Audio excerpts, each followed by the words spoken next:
Encik Daniel sendiri menyatakan bahawa pemilihan puisi beliau ataupun penulisan puisi beliau lebih bersifat peribadi. Boleh saya katakan begitu kan? Yang mana apa yang berlaku di persekitaran Encik Daniel sendiri yang terhampir. Okey, Puan Rahini. Okey, saya mungkinlah Puan Rahini mungkin boleh membacakan satu puisi daripada Puan Rahini sendiri kepada kami semua di sini. Okey, yang pada pilihan Puan Rahini sendiri, iaitu yang untuk kami dengar ada kalanya puitis ataupun dia bersifat modern. Okey, silakan Puan Rahini, kita dengarkan dulu. Assalamualaikum, saya Rahini Muhammad Sani. Bagi saya puisi sama ada dia modern ataupun tradisional, nilai puitis itu ada. Pembaca khalayak yang tentukan macam mana susunan kata dia, pemikiran yang dikemukakan. Okey, puitis itu kita yang tentukan. Untuk membaca, saya akan baca puisi saya yang bertajuk sebab kita tak ada kat negeri yang debat dan ada filem debat pula yang tanya semangat kita Chris ni, Merdeka dan Anum tajuk. Yang ni dia kenal lah dengan Anum ni siapa? Dan Anum gundik Sultan. Okey, filem kat Aussie yang bikin filem Merdeka dan Anum. Ananda Anum Juwita, kau memilih sulam petanda daripada terus terjajah kata daerah, dari terus diusung seperti piala kosong. Negeri ini kacau, rajanya sasau, rakyatnya sarau. Barangkali ombak nafsu itulah yang telah menghanyutkan selaksa todak dan menghujam akal budak. Namun selamanya sejarah tak akan belajar dari selaut misalan sepulau iktibar. Darahmu yang tumpah memekatkan lagi nekatku. Saat mereka membuka kuburmu, aku menguburkan makna setia. Usah kalian bertanya, apakah aku kesal setelah kota ini kujual. Ku beli merdekamu Anum dengan harga 1000 luka. Ku beli merdekamu Anum dengan hutang 1000 derhaka. Sekian kasih. Puisi ini adalah ditulis dari sudut pandang ayah dan Anum, iaitu Sang Raja Tapol. Terima kasih Puan Rahani atas puisi sebentar tadi.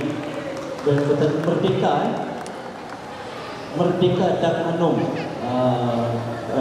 diambil daripada petikan filem. Seorang penulis penyair biasalah dia akan mengambil idea ataupun bahan-bahan tulisan tu daripada apa yang dia baca, apa yang dia tonton, reference dia. Dan saya terkesan dengan filem dan yang tahu apa dia ni, fiktif ini filem dan arahan Hussein Ali. Jadi saya mengambil daripada sudut pandangan ayahnya, Sang Raja Tapol, yang telah membuka pintu kota Temasek supaya askar Majapahit masuk Serang. Okey, itu reference daripada puisi tersebut daripada sebuah filem tentang Anum. Baik, terima kasih Puan Rahani. Okey, kita nak dengar pula pandangan daripada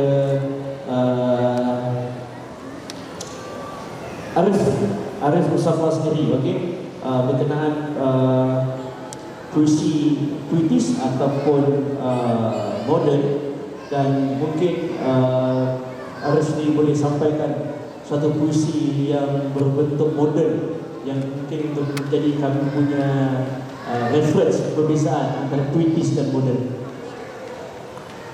Assalamualaikum warahmatullahi wabarakatuh. Okay, baik. Pertama sekali saya tak berapa jelas tentang perbezaan puisi moden dengan puisi puitis. Sebab bagi saya puisi ialah puisi. Jadi kalau penulis tu mengatakan puisinya ialah puitis lah. Kalau dia kata moden. Okay. Jadi bagi saya puisi, macam saya sebagai seorang penulis yang baru menulis, awal penulisan saya lebih terarah kepada puisi yang mempunyai unsur alam, yang berbunga-bunga. Sebab pembacaan saya ke arah penulis-penulis yang lama, contohnya Kisah Masangin, contoh lain seperti tadi Ibn Nazar sendiri. Jadi pembacaan itu ada dia unsur alam, menyebabkan kita yang baru menulis itu rasa terpesona. Lama kelamaan, bila dah makin lama menulis, saya mula menemui apa yang saya nak dalam puisi. Misalnya macam sekarang, lepas saya sudah bekerja, jadi sudut pandang saya tak lagi ke arah yang seperti unsur alam tu. Sebab saya dilahirkan di bandar. Jadi unsur alam tu adalah unsur yang jauh dengan diri sendiri. Jadi saya lebih menjurus, lama-lama saya lebih menjurus untuk menulis apa yang dekat dengan diri sendiri. Contohnya puisi di dalam kamar, di dalam bilik. Semuanya berkisar tentang kehidupan di dalam bilik. Jadi sudut pandang itu di dalam bilik melihat di luar jendela. Kemudian saya juga ada menulis tentang kawan-kawan, tentang sahabat, pemerhatian kepada mereka. Jadi sudut pandang pada kota juga agak terhad, kerana kota yang saya masukkan di dalam puisi saya bukanlah kota yang Kuala Lumpur yang kita selalu baca dalam puisi. Kota yang saya masukkan, kalau lihat pada penulisan saya, lebih kepada kota Melaka ini, sebab saya bekerja di sini, dan juga di Kedah, Sungai Petani. Itu kota yang dimasukkan. Jadi kehidupan LRT, kesibukan, tersekat dalam trafik jam kan. Jadi tak merasa gitu. Jadi apa yang ditulis adalah pengalaman pribadi penulis. Jadi untuk sajak yang akan saya bacakan, yang dikatakan postmodern tu, izinkan saya baca sajak yang 30 surat daripada buku naskah yang tertinggi yang saya tulis, buku yang kedua, iaitu Kamar Ungu. Boleh, kalau tuan berminat boleh datang ke bos Kapila kat sana. Yang ini Kamar Ungu ni adalah terbitan sendiri, terbitan Swaterbank. Sajak yang akan saya bacakan berjudul Dadu.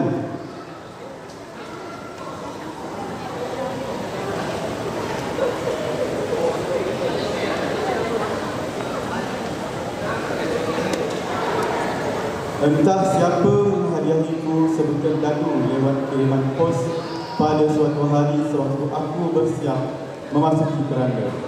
Sampulnya tertulis, peluangmu kembali ke masa lalu, hanya satu. Dadu kuputarkan, cium menjadi sfera, berpusing pada aksi. Fajar membelah gelap sewaktu aku bangkit dari pembudahan yang tak mematikan. Dan sekeping fotomu di Instagram adalah nyawa yang tiba-tiba memasuki kerongkong semula. Cahaya terpulang lebih terang dan gemilang. Mata, kening, bibir, gigimu dalam foto itu sesuatu yang tak dapat kujelaskan sebagai timbunan huruf dan makna. Kau gadis yang seakan pernah kutemui pada masa silam, antara berselisih di jalan atau bertemu pada perayaan. Kita seperti telah bersatu tanpa sempadan waktu. Maka jawapanku kepada fotomu, kepada hari tua dan segala bahagia, ya. 2. Pertemuan pertama kau aku yang sederhana pada suatu malam yang hari-hari sebelumnya didahului mimpi dan keinginan untuk memilikimu, sedang kau masih ragu memandang mataku ketika aku menjeling ke dalam ragamu. Ganti berganti antara bulan biru dan selendang merah yang melilit kepala. Di meja restoran itu, aku jemakan sebuah kamar di antara kedua tangan. Kau sesekali mencuri lihat ruangmu lewat jendela kecil yang sengaja kubuka seluasnya, cuma untukmu saja. Apakah ada kita di dalamnya? Dadu masih ikat seperti biasa. 3. Matahari seperti menjadi halo di atas ubun ketika kau bertanya, puisi apa yang kutulis? Kau tidak bertanya siapa yang pernah menjadi protagonis atau siapa yang terhapus berkali-kali dalam segi puisi lalu. Tetapi soalmu, apakah ada ruang untuk puisimu sebagai yang teratas dan paling sejati dalam naratif hidupku? Sesudah itu, Kau pun telah menjadi saksi ketinggianmu dalam kata-kata yang sederhana, sebagai matahari, sebagai cakrawala, atau sebagai apa saja, dan pastinya akan ada lagi tentangmu. 4. Sejambak bunga kirim ke kamar kerjamu, setiapnya punya erti yang sedang aku pura-pura fahami. Kau bertanya untuk apa itu semua. Kata seseorang yang entah siapa, begini cara kau membeli jiwa perempuan, meski barangkali kau menyukai sesuatu yang lain, coklat misalnya, atau kek keju. Masih saja kau sambut dengan senyum yang menunjukkan segala gelisah penantian, menjelma hujan, menukar bersam padang pada rimba raya, menjelma diam bercahaya, mengubah aku menjadi aku yang kau kenal pada halaman pertama. Dadu terus berpusing. 5. Jam 8.59, bulan sabit menyamar senyum malam. Lampu-lampu adalah mata segala atau pari-pari yang girang bercerita. Burung menangguh parlimen di pohon, jalan dan lorong tanpa rayak kenderaan. Perarakan serangga berlangsung menuju subuh.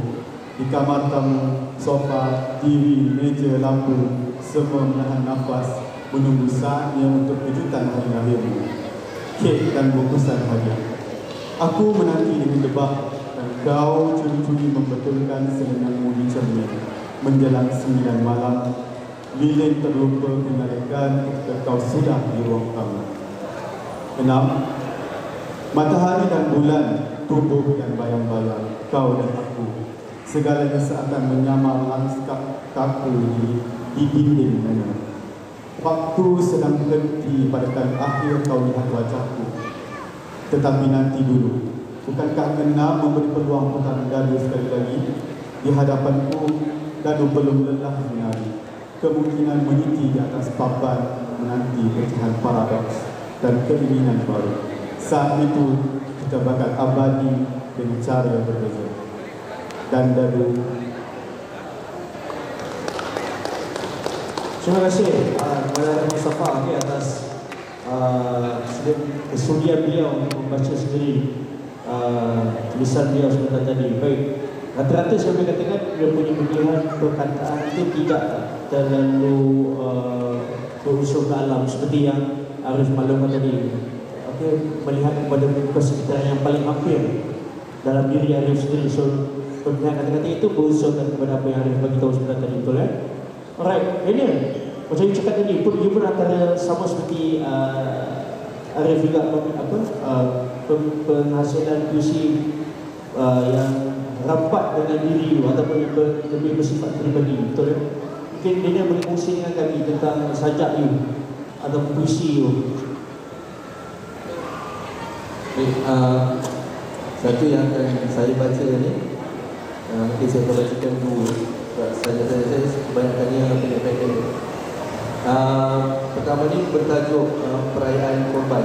Ini direct tentang Hari Raya Haji ni, sewaktu musim pandemik. Jadi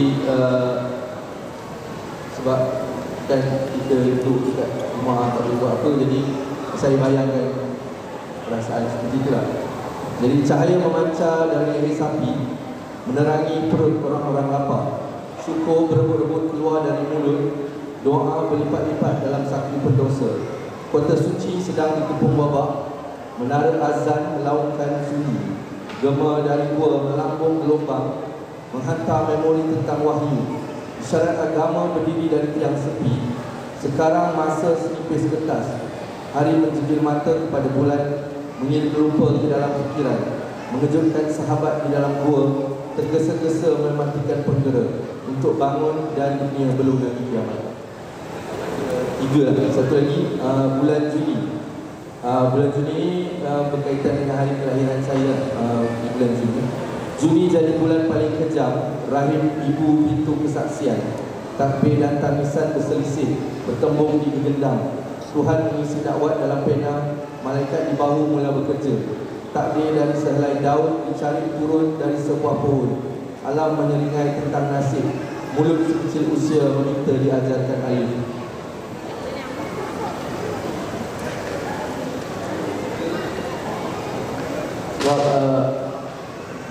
saya suka membayangkan bagaimana rupanya kematian.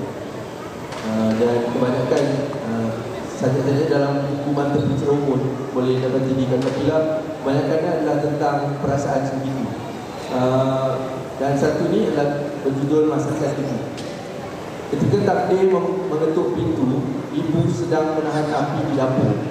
Di periuk ada gulai untuk bapa sedang menggelegak, menghembus bau ke seluruh rumah. Aku menjemput takdir ke serambi, memintanya menunggu sehingga gulai disiapkan ibu. Bimbang bapa kelaparan selepas ibu mengikutnya ke tempat asalnya. Terima kasih. Okay, terima kasih Daniel. Okey. Pemilihan puisi yang bertajuk Ibu tadi itu Julai, sorry. Tajuknya Julai ya. Bulan Juli, dekat dengan you punya bersama dengan tarikh lahir bulan kelahiran you tajuk bermulakan dengan apa kata rahim ibu. So memang okey, kalau macam itu kita kategorikan dalam puitis ataupun ya. Saya anggap kalau ada Okey, Datuk, mungkin Datuk boleh sedikit komen sikit kan, sebab penganjur suruh saya keluarkan topik ni kan, puisi, puitis dan moden. Baiklah, saya terpegun juga dengan sajak raya akhir itu. Aku menjemput takdir ke Serambi ke depan supaya boleh tak mati. Jadi saya memang terkesan dengan sajak dunia ini. Saya rasa apa yang dimaksudkan oleh penganjur tadi ialah antara tradisi dan puisi moden. Baik. Yang tradisi itu ialah seperti kita kata pantun, syair, gurindam, sloka dan sebagainya. Kalau dibandingkan dengan puisi moden, puisi-puisi itu ada ciri yang tersendiri. Pantun mesti 4 kerat, mesti 4 baris, syair mesti 4 baris, suku kata dia berapa satu baris tu, berapa dua, dan ada rima dan sebagainya. Jadi kita kata, tetapi puisi moden ni dia tak pakai itu semua. Cuma puisi moden jangan kata susah, jangan kata senang nak tulis, sebab apa yang lebih penting pada puisi moden adalah pemikiran. Yang kita nak tulis tu mesti fikir dulu apa yang kita nak bawa. Sesuatu yang mestinya pemikiran yang tinggi, pemikiran yang belum orang lain tulis, satu yang penting kepada masyarakat. Ya, jadi tak apalah, saya ingat kalau kau boleh baca lah. Ya, saya nak baca satu sajak saya lah.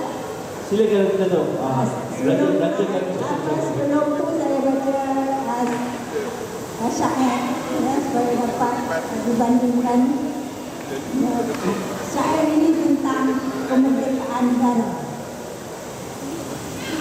Dengan insaf saya mengarang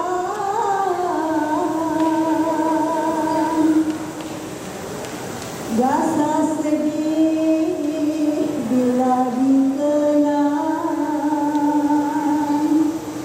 beratus tahun dijajah orang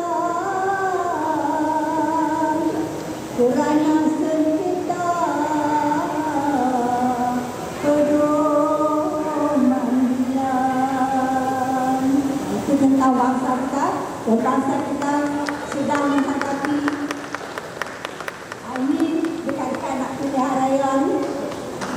Kata orang lah, saya tak percaya, tapi saya nak baca sebuah sajak yang memang ada kena-mena dengan pilihan raya. Okey. Sebuah kereta mewah. Aku sedang berjalan dengan berat beban, mempercepat langkah mengejar kehidupan. Kakiku tersadung, bakul terhumpan, terhentak pada sebuah kereta yang kebetulan terletak berdekatan. Tak apalah, oleh kerana saya tak larat dia duduk. Datang jauh ni, benar. Hampir spontan terdengar suara marah si pemilik kereta mewah. Apa kau buta dengan keretamu dilanggar dan mungkin berjalan? Keras suaranya mengarah, mengutip muatan yang tumpah. Aku hampir terjatuh, disuruh segera menjauh. Rasa hina dan malu pada orang-orang yang lain. Namun tidak ku pikul beban ingatan. Kisah tertinggal di tempat kejadian, umpama batu-batu kecil dalam fikir kehidupan. Tetapi hari ini kenangan menerpa kembali dalam kesibukan menghadapi pilihan raya negeri. Aku dan suami keluar ke tempat mengundi. Baru saja menutup pagar rumah, sebuah kereta berhenti di depan. Pemandunya keluar dengan sopan. Sila masuk bapa, ibu, biar saya bawakan. Tanpa berfikir lagi kami naik, asalkan cepat sampai dan cepat balik. Di dalam kereta dia bertalu-talu berpesan, saya calon yang bertanding. Pilihlah saya, jangan pilih yang lain. Tiba-tiba aku mula perasan, inilah kereta mewah dan pemandu yang pada penggal lalu telah menghina dan memalukan aku. Jadi saya ini dari kumpulan saya yang baru ditujukan salah satu dominan. Saya pun nak promosi juga, ada di ujung sana. Ya. Terima kasih. Terima kasih Datuk atas kesediaan tadi menyampaikan membacakan syair. Kalau saya prefer syair itu tu. Sebab dia lebih mendayu lagi. Masalahnya saya tak ada komunitas bangsa. Apa maksud komunitas bangsa?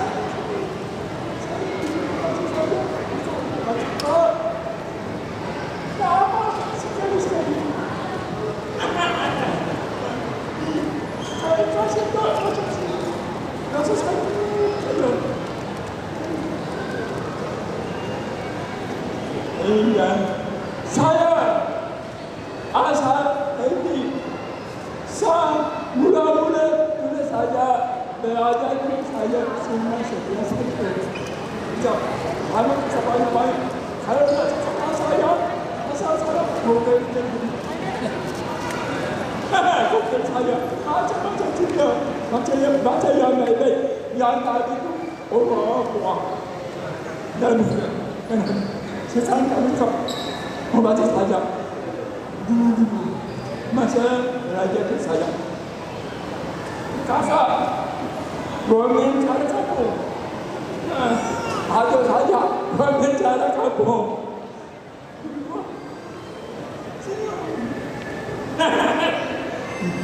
di bawah malam pekat menghantu awam dan berpadu taburan tai kelawar menghambur semangat awam merompak sakit rupa-rupanya sirih bersembur mereka malam kian meniti mereka di situ lagi meraya pulang awam keruh menghalau berdebu bedak berdebu terkejut orang perut ayo bercabut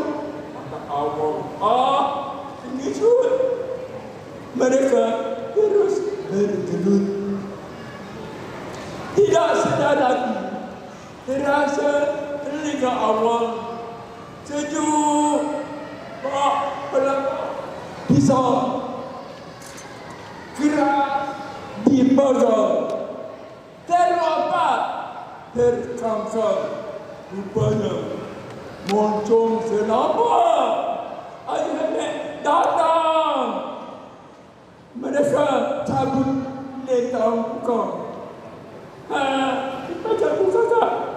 Cita-cita saya agak-agak.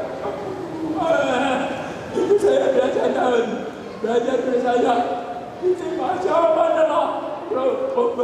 Macam nak awet-awet kampung kuning. Itu dulu saya semua. Saya belajar kampung-kampung dia orang ke sini.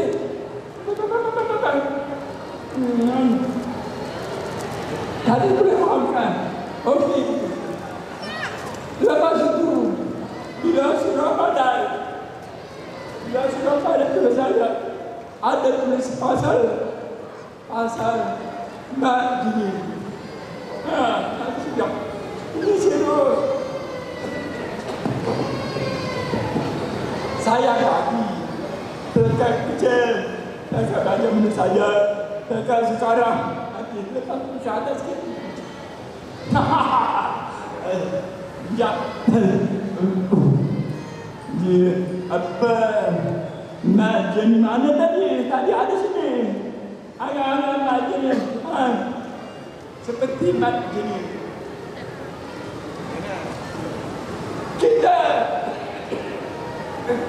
Kita hidup tahu salah bercita-cita sangat, tetapi mesti ada angan-angan. Nah, cita-cita dengan angan-angan lain. Cita-cita mesti kejar apa lama. Angan-angan terbuang sampai sudah dapat. Saya apa yang saya angan itu dapat. Ada yang saya tak angan dapat, tak angan pun dapat, jangan pun dapat. Sekarang angan-angan Mat Jinin. Dengar. Seperti Mat Jinin. Jika kami berangan-angan seperti Mat Jinin, si tokoh klasik yang sangat diingat dan senang dihafal namanya. Sejak berturut-turut Mat Jinin dikisahkan makhluk yang kuat berangan-angan di atas pokok kelapa tinggi menjulang. Dan sehingga hari ini di zaman pemimpin berkelahi tak habis-habis, di zaman politikus berkuasa tak habis-habis, di zaman ada anti, di zaman sudah jadi seluruh negara. Mat Jinin tak pernah dikasahkan jatuh ke dalam. Betul tak? Mat Jinin orang cinta masuk ke atas pokok kelapa, tapi orang tak cinta bila dia masih jatuh ke dalam. Sampai sekarang ada. Saya tak cinta. Jangan kopi, berkopi. Siapa betul tak? Siapa betul? Ya, bagai. Orang cinta. Macam kita orang tak, tapi kita tu kalah. Jangan.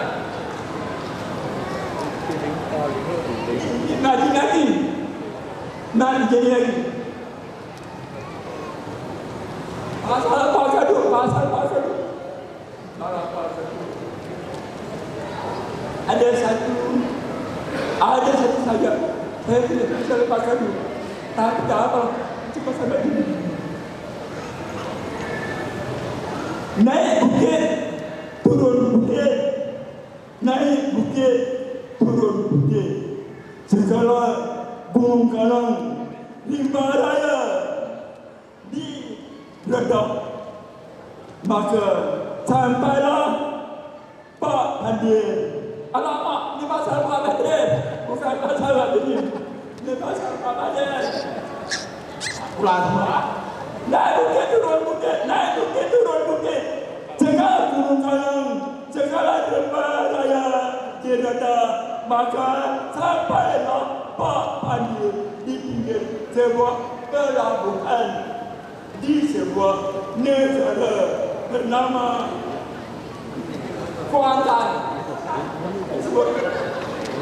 Akan Pak Hadir pun ketawa berdekap-dekap apabila mendapati fenomena air merah